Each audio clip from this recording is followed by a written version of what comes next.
Well, hello everybody. We made it to Module 3, the UN Resolution 1514 binding world law.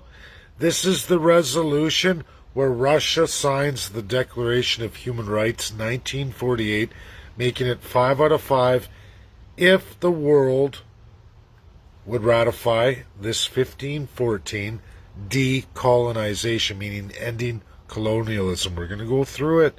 We're going to go through some important points for third class, second class, and absolutely all First Peoples. There is a clause in here that we all have to go through together, or it's all for nothing. But I'm going to go through each and every point. It's not very long. You're all going to be happy to note that we're going to introduce at the end of this the binding resolution made on equality and integrity of a UN state. And we're going to get through that. That'll be the next module, Module 4. But this one is big. It's big because, one, no Canadian knows of its existence. Absolutely First Peoples don't know of its existence. We're going to go into why this was so important for the First Peoples right here in Canada, specifically all those First Peoples absolutely under the Indian Act. As we go through this, we're going to go through all the points. I'm going to highlight a key note here. That when Russia presented this UN resolution, not one P5 member voted no, and the General Assembly voted resoundingly to pass it, including Canada. Canada signed on to the Soviet Union's resolution. It became world binding law. But what did it do for the First Nations attached to the Indian Act, the First Peoples in the Indian Act? It ended all enfranchisement. We got sex put in there, and with the Universal Declaration of Human Rights 1948, it was no longer now made binded by 5 for anyone to do enfranchisement against First Peoples. The Supreme Court ruled in 1961 for absolutely the First Nations to end enfranchisement, to end the stealing of women's sovereignty, to take their culture, completing the extinction of it, the genocide of it, the final assimilation, or we will take your children. It's all part of genocide. But it ended, this portion of genocide, just a small portion of genocide, ended in Canada only because Russia finished the UN Declaration of Human Rights by presenting this and passing this resolution. Russia's conditional signature if the world made this binding law. This is the law in 1960 where Russia guarantees the Declaration of Human Rights 1948 if the world votes for this resolution. And they did. Majority rules. And guess what? Russia's bound to it too. This is the day we get 5 out of 5 for the Declaration of Human Rights 1948, and we end all colonialism. We're going to go through that now. But remember, all First Nations attached to the Indian Act, Treaty Indians, all of it, all of you, enfranchisement was forced upon Canada to be put to an end. Forced. Russia did that for you, the Soviet Union. Believe it or not, Canadians, that's the truth. Absolutely bound into international law, mandated against Canada. Did Canada do any more other than that? No. Few more examples following it. We'll get into those resolutions as you all go through this education. First, we're going to start with the breakdown of this 1514 UN resolution, decolonization, the end of colonialism in the world today. It was to end the exploitation of people. Everybody. Has third class or absolutely the First Peoples here in Canada ever had an end since 1960 of exploitation? No, absolutely not. Look at the treaty lands. Look how much Crown lands not available to second, third, or absolute First Peoples here in Canada. None whatsoever. They're being exploited. They're being kept down. They're kept on limited reserve systems. The redder you are, the deader you are. I hate to say it like that, but I didn't make the laws of Canada. I didn't write the Constitution. I most certainly did not write the Indian Act. That's what Canada does. That's what they've always been doing since 1960. We see the white papers. Pierre Elliott Trudeau and Jean Chrétien continue forward in full assimilation mode.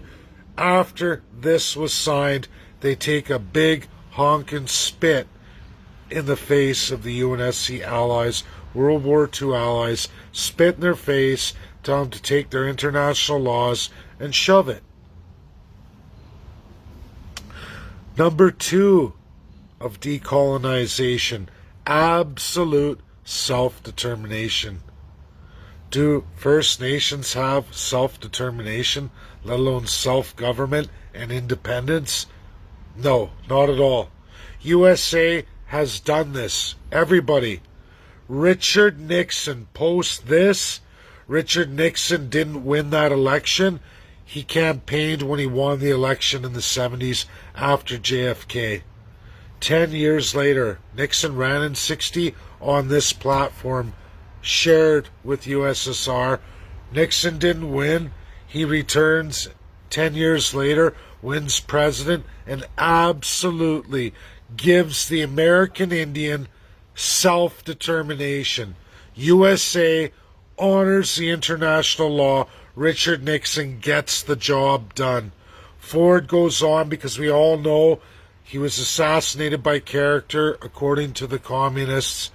But the reality was Richard Nixon was bringing forward the end of apartheid against the American Indian. And guess what? He did it. And his vice president went on to replace him as president and kept his word and finished Richard Nixon's self-determination law. And the American Indian got tremendous lands, 500 times more land than any First Nations combined or First Peoples combined, even with the massive Métis settlements on treaty land, with treaty land. So that was number 2. Number 3, and it's stated like this: lack of political, economic, or education should not be a pretext for delaying the independence of a peoples. Meaning First Nations, in their gross mistreatment, lack of infrastructure, culture, the rest of it, because it's been assassinated, should not be the reason that Canada justifies keeping them down. That, oh, we have to take care of them, we have to have this system because they can't make it on their own.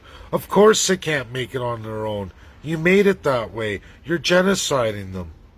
Your laws are created just like Nazi Germany during World War II. You've made the same laws because you made them first, and you've kept it going even until today. The whole of the Indian Act is to destroy culturally, spiritually, and the soul of a people. Absolutely, to keep them as a lower form of a human being in Canada, which is against this binding world law. They said, ready for this? Number 4, all armed actions and repressive measures shall cease. Independence and national territory respected. That's never happened for First Nations. That is an absolute violation by Canada from 1960 all the way to today, right now, as I'm giving this video. They're still doing it right now. Somewhere there's a reserve getting their land stripped from them by the government. Absolutely. Somewhere a third-class citizen is getting evicted out of their property because somebody has decided to build some other project there, regardless of who owns the property. 5. Territories not yet settled or are trying to get independence. There should never be a distinction between race, creed, color, for complete independence. So First Peoples, you fall into that. Even in a trust system where your land has been taken and the government's holding it in a treaty trust that should be abolished and we should be back to the negotiation table. It should have happened immediately in 1867, but it didn't. And it didn't happen when we hit 1945 and that system was outlawed. Right there, it should have happened. 1948, it should have happened, just like India. It should have happened absolutely in 1952, but the Liberal Party of Canada, the Conservative Party of Canada said, hey, let's take this power for ourselves. The world will never, ever be any wiser, and we'll just blame it on the Queen of England. Number 6. This is the most important piece from 1514 World Binding Law Decolonization. Most important part of this video. All third class, second class Canadians, absolutely all First Peoples in every designation, regardless of Indian Act, meaning Métis, Inuit, Treaty Indian, non-status or unceded or off-reserve. There's more lists that go on here. British treaty from the past, doesn't matter. All First Peoples, absolutely all Canadians under the Crown colonial system, meaning those not the first class citizen. This is binding law beyond this treaty even mentioned. USSR puts this in. Unity tied to UN Charter 1945. National unity cannot be breached. We can't break the UN State of Canada. Meaning, there is no going forward as Canadians against the first class on their own without the First Peoples. First Peoples, you can't go any farther forward without the third and second class Canadians, meaning none of us can do anything unless we do it together, and it must be outside the first class citizen. This is mandated, registered in the 1945 UN Charter that Queen Elizabeth told all of you. In 1956, you can look at my Barrie video. I'll be presenting live on a stage with the greatest world academics in the world as a third-class citizen on the same recorded video. It's the top legal minds alive today. That's a fact. You can all look at the other speakers on events. You'll find, I tell you, 1956, which is what Russia told you in 1960, reaffirming it. We can't do any of this with the first class, meaning we have to break them, but we can't do it individually. I mean, we can't be just the third class or the second class business group or First Peoples on their own. We can't break up this country and wreck its unity in that kind of narrative. We need to do what Richard Nixon did. Think of it as two nations in one. When I said to the treaties 4, 6, 7, 8, and 10 in 2019, I said there would be two reps, one of the Albertan and one of the First Nations. This in Canada will have to be one rep from the Canadians, one rep from all First Peoples that you elect, both of you elect. That's how it works. Two spots, two voices, one country. We have to find a way to eliminate the colonial first class, which is why we're creating the CCP party. But by law, by UN Charter, meaning this is absolute law of the world, we can't violate this, or nobody is going to support anything we do. This is why I'm crossing my T's and dotting my I's. I do this every time. This is the most important point in this entire decolonization, even though it's all tremendous. This point tells all First People and all third, second-class Canadians not bound or sworn to the Crown, which is colonialism. You can get what you want, but you have to all do it together. Do it together.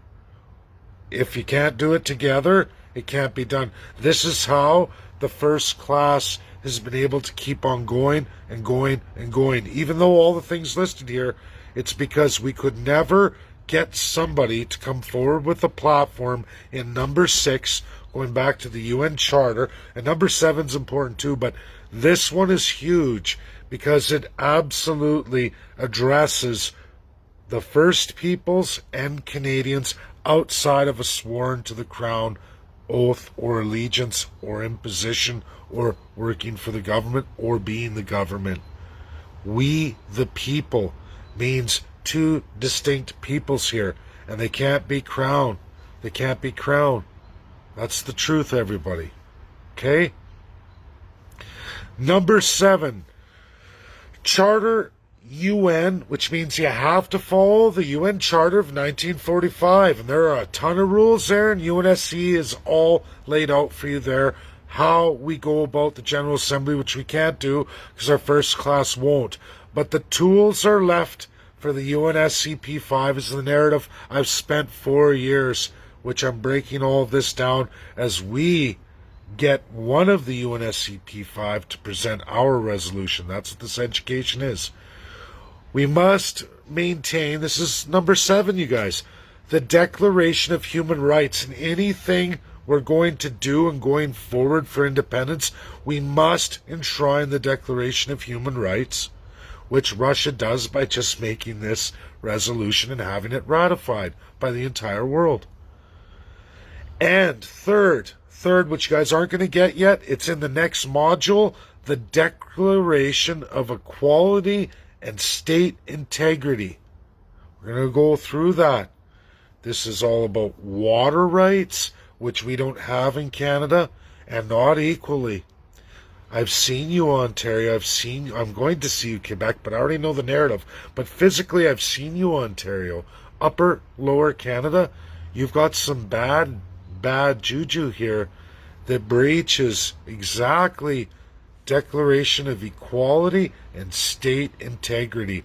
Water. Okay, everybody, just to prove my point here, how Canada is unlike any of our allies, and to prove a point, why are water rights enshrined? The civil right of water. That's a civil right, everybody. Rivers, lakes, ocean, all that is cemented in every single of the 50 states of the USA. Show me where it's enshrined in Canada, besides acts and bills that can be changed on a whim or a moment's notice. Why are some peoples in Ontario living on rivers, literally peeing and crapping in the river, dumping their garbage out like the Yangtze River? Why are they allowed to do that here but not other parts of Canada? Shouldn't it be abolished across the board, right? Because in the USA, they have serious rules and civil rights on that. It's why a pipeline is going down and Canada can't get it back. Canada snuck one in there. But USA, America first, they ended all that. And that's why we're losing the Great Lake Pipeline. But Ontario and Quebec have created a different system in a colonial era and done some things that are inappropriate in the world since 1945. Not going to get into that in this video, but we are. It's an introductory into the next video. This is a short one. The next one's going to have a good lead up, and then we're going to start just banging them off. And by the end, going into next week, we're going to finish with us building a resolution after all of you have had this tremendous education of modules. And you'll be ready with everything you've learned to go forward. I'll post after this the next training session module video, and you guys will have that before the next video. Study. Tomorrow you'll be able to study it too. Thanks, everybody. Any questions in relation to decolonization? I'll scroll through. We got 10 minutes. I'm only doing a half hour tonight. Let's see here.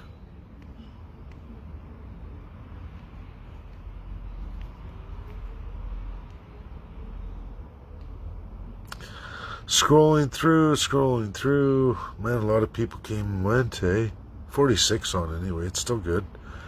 Let's see here. Holy smokes, it's a lot, man. I'm just scrolling. Everybody got on tonight, though, so obviously there were no issues, I hope. But okay, here we go. Now we're getting good evening, boss. Hello, sir. Jonathan LaBelle, Cody. I don't know, there's probably more, but holy smokes, it's a lot. Sorry, everybody. I'm trying to get there. Okay. Hi, Dave. Hi, Anna Marie Viti. Joe. What do we got? I don't know why it's scrolling like this. I wonder if I can scroll down there. Okay. Thanks, Dave. Nice. Thank you, Dave. Later, says Dave Burgo. Lars, remember, we can't go forward until we free those ghosts first. That is a deed, and we earn the right to make demands. That's right, Lars. Absolutely well said. Tanya Huizinga says implementation of water rights needs to be done. Yeah, and you guys, there are literally, when you go to the USA, I know everybody, okay, Constitution of the USA, federal constitutions, right? Great, and the USA's got a great constitution. Did you know of all of that and all its amendments is pale in comparison to the individual state constitutions? Individual USA state constitutions are between 250 to 475 pages in length. You want to talk civil rights? Oh, government, the absolute breakdown and division of powers. Every ounce and rule the Governor General's got to go through. They go through all of it. The states actually had older constitutions than the United States itself. Think of it as like the first EU, but it's a nation and it's a UNSCP 5 member, very powerful institution. And the states, the 50 themselves, the regions, are key to the USA's might and strength. And if it wasn't for those states, the federal government could have possibly turned into a lot like Canada itself and become very autocratic. But even with what a lot of people say, look at the power of the states. Look at their tremendous constitutions. You want to read water rights? Read UN state one of the 50 state constitutions. Pick any one you want. There are massive pages just on water alone. It goes into everything. Like I said, they haven't missed anything. And a lot of these constitutions, constantly amended, constantly updated. They keep going and going and going. It's tremendous. Each state has differences of court systems. They could be called legislatures, parliaments, assemblies. The list goes on and on. There's about 6 different types of political systems in the sub-regions themselves. Even courts, the way they call them, how they're labeled, how they work, all different, every single one. There's a soul of each of those regions enshrined as strong as the United States itself. And when presidents get elected, they find out, which is what I've been trying to tell a lot of people, they can campaign on all kinds of baloney, just like Canadian politicians. But when they get elected, all of a sudden that all comes forward, and it's like, oh my God, there's 250 people around me 24/7. This is all constitutional. There's state imposition. I'm not able to bullshit my way through this. I have to follow all these rules, or I risk some serious problems, and it will be all over the news. I am not the president I thought I was going to be. None of my campaign promises, most of which I can't do. There's checks and balances. There's people watching what I say. There's people around me all over the place. It's not the same for a prime minister in Canada. He's isolated with just his cronies, his privy council, and he mandates whatever he wants. And if he can't, it's not his executive directly, it's Governor General's, who's sworn to him anyway. And he always has the power of the Senate, appointed and sworn to him. Think about that. It's crazy. It's nuts. And people talk about Russia, Putin. I don't think so. One-party system doesn't trump absolute autocracy of a dictator, whomever you elect. Who cares how many parties we have if they're all absolute autocrats with serious, overriding, overwhelming executive powers? with no rules of governance, how to govern, or accountability. And more so than that, a whole two classes of people who aren't even in the Constitution. You go to Russia Federation right now, you read the people and the fatherland. Supremacy of God, meaning all people are of the same value, no one's higher than God. That's not Canada. We give our divinity to the politicians. They're absolute autocrats. It's sick, you guys. Anyhow, this is my presentation and I gotta keep going. Later, said thanks, imitation water, it needs to be done. Oh, I hate it when I... Okay, that is why they pit them against us, and all the politicians do. It's so we all don't unite. Me, I tell everyone you're Albertan first, Saskatchewan first, etc. We are all Canadian united, we stand. That's true, Betty. Very well said. It's what I'm working on to give people a narrative they need. All together now, thank you, Tina. Chad says, I'm with you, let's all take our country back, no more fake division. We have to have the same enemy and it's not each other. That's right. And I'm going to try that on World Constitution Day. There's a lot of groups, that's nice and berry, left and right. We're going to see if for once we can't unite them. It's not Edmonton. We're not done yet, you know. Everybody says hi, good evening, Dave. It's nice to see you all. I don't know why this thing scrolls. Thank you, Dave, Anne-Marie. Leroy, can you lend me $7 so I can get some water? Can't drink it here in Lake Almasask. I know, that's sad, Leroy. I know Alberta, Treaty 8 is just as bad, and even into some of Treaty 6. Treaty 7, I would think the Blood Reserve might have issues too. I'd have to go down there. It's been a while. It's sick, it's sad. Can't share again, Brenda says. I don't know what to tell you, Brenda. I'm public, so a lot of the times when the video's going or after, I'm pretty sure the government's watching it. You guys, I haven't looked recently, but upwards of 2 months ago, for 2 years, I've had over 650 posts reported. I've only had 2 failures. One was a joke I thought was funny. Facebook didn't find it funny. Another one I posted, and it was on guns. I was trying to give away some child guns from my girls. They had outgrown them, and I listed it for everybody, someone I'd known. It's a big no-no on Facebook. That's it. That's all I've been nailed for. The rest has all been verified, even with all the crap, but it causes a lot of trouble. So I think the issues I have now is that government wants to go through it, and there's a lot I have to tell a lot of you. I know there's a lot of people getting excited. They want to do a lot with our party. We're not registered yet. You can ask any of the Albertans in-house here, my loyal Alberta followers. Trust me, listen to me. Donations, not a good idea. Memorabilia right now, not a good idea. I can show you a history of Albertans who went through that and got nailed to the wall and got banned from politics. There's 2 laws that govern political parties and even the formation. There's do's and don'ts. I've mastered all of it, already been through it. I never failed, never got into trouble. Didn't do any of that until the actual election period. Everybody, we have to be on that stage.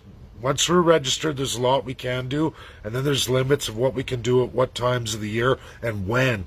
There's a writ drop period. There's, like when the election's called and dated, there's a period there. We can do a whole bunch of stuff. Trust me, I'll roll that out when it's time. Right now is not the time. I get everybody's heart. I do, the messages. But as of donations and money, nope. We're not there. When we get all that done, you guys will be the first to know, and we'll go through it, and I'll give that education. Just as the education for EDAs. Just Canadians who are new to all this, trust me that I did this in the province of Alberta as a third-class citizen. It was very successful for a majority cast in a one-chance shot that they said was impossible. So I'm going to try and repeat that for the 338, and we need to cross our T's, dot our I's. I know we'd love to have buttons, shirts, license plate, all that. A time will come for that. It's just not now.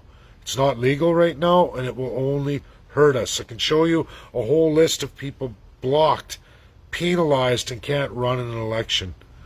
I've had the best of best people with the best intentions. One guy running a video with a jar while he's doing his town halls and people couldn't put money in the jar. He got ratted out. They have the Facebook Live video. Boom, banned from politics, thrown out. Couldn't run from MLA. That's the truth, guys. Got to be very, very clear. If I'm not mandating stuff, I never ask for money. I don't ask for donations because we're just not there yet. When we get there, we will be. Off topic, sorry. I'm breaking my own rules. Later. Nice. Thank you, Dave. Thanks. Oh, what's this? I am with you. Let's take our country back. No more fake division. Yep. What time do we need to be in Barrie on World Constitution Day? 12 noon, everybody. 12 noon, Barrie, Ontario. By the end of this weekend, once I get everything I need to get done, we still have other people to work on. I'm going to have everything, but it's 12 noon onward, and it might go pretty late, actually. Depends. We're going to see. I don't have the schedule yet for everybody, but I want you all to see the world experts. This is just a handful of some of the greatest minds in the world, and I'm invited to speak on their stage with them. A lot of American academics, so you start looking these people up. When you go to the events page, look up the speakers. You'll find they're world-renowned and a lot bigger, better countries than Canada with a heck of a lot more stroke. And I'll tell you, these are world-class speakers. I wouldn't be allowed to be here. Tina wouldn't be allowed to be there. And our other speakers come up. They wouldn't be allowed to be there if I hadn't already been well vetted for many, many years and proven myself on that academic stage. That's the truth. I never lie to Canadians. I never have. I didn't lie to First Nations either. I don't lie. I learned along. What kind of political career are you going to have? Why would I run for premier and then lie my way through federal? Politicians lie, but when you get caught in bold-faced lies where you make substantial claims and it's fake, nobody, you don't recover from that, right? I tell everybody I have the best legal minds in the world, and I'm lying. I'm not lying. I've been doing that for years, and I've collected and amassed the best, top, smartest legal minds in the world. Canada can't even compare. They have a couple, but they've already all been moved on. They've been purchased by other countries. They're now in other countries. They were top 10 in the world for Canada, but now they're top 10 for other countries. That's the truth. But they're with me. Trudeau and the other clowns are now acting like sideshow Bob, still pushing to make us all criminals for even backing the movement. I choose to defy these criminals to the end. Well said, Richard. That's what we have to do. They're criminals, you guys. They're criminals. They're unlawful. Betty says they do it to women as well. Nationality doesn't matter. Think back to the 60s, but look at the women of the RCMP and military. Yeah, and right now, Betty, and that's institutionalized colonialism. We can't help those first-class citizens. That's the problem. The best thing we can do for military and police is break the first class and then absolutely create the constitutions, freeing the police, the military, the justice system, all of it. There's a whole bunch, you guys. We haven't even gotten started yet. The constitutional conventions are really going to blow you all away. It's what I really want to see, the platform. It's just incredible. And that will be published for all of you. We'll see. And well said. Well said. You're all going to see it. And we will save the police. We will save the military. We will save the lawyers, the justices, the nurses, the government officials appointed or under the employ, sworn. We'll save all of them. And it will be done by you, the people. You will create the constitutions. How to govern, rules of governance, and absolute accountability. And it will change the way police operate. It will change the military. You guys can save everybody. Not only that, you, the people, can actually create a system and an example that will lead the world. That's why we're doing these resolutions. so that you'll all understand how to design the resolution that's going to go forward, that's going to be against Canada. And should Canada sign that, it's their death sentence for these corrupt colonial politicians. Time for payback's right.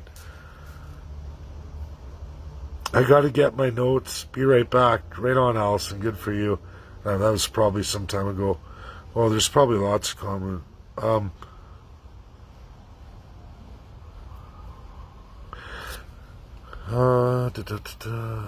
Chad, I'm with you. Let's all take back our country.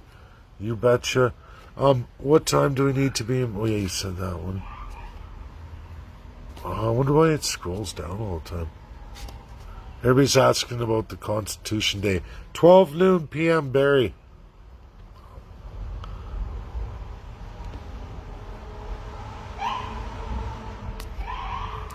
Implementation of Rotter, yeah. You're the man, Dave. Thanks, Robert. Oh, I don't know why I keep scrolling to me. Thank you. I look forward to that. August 1st, almost here. Yeah, thank you, Kathy. The RCMP, yeah, but in their ranks, certainly not all of them are corrupt.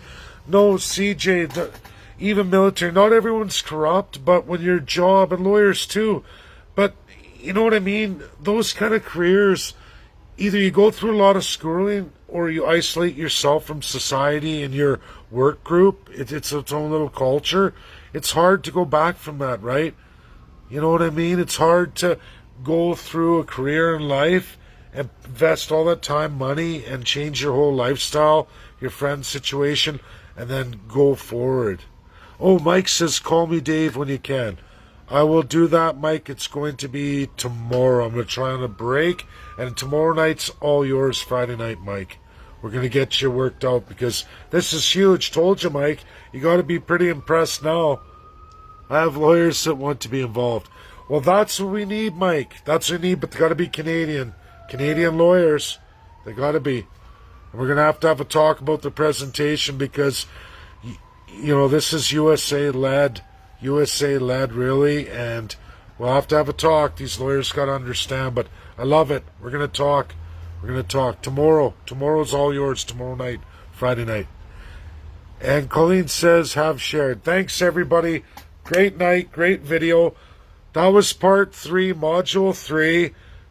Huge, impactful, real, legitimate, live and in action, verifiable, credible. And I am going on the world stage with the greatest legal minds in the world. So is Tina Marovich as a treaty Indian. Never ever done in world history. They all want to know about it. They're recording it. It's going into the U.S. The president's backed this. So is the Republican Party. Absolutely, partisanly.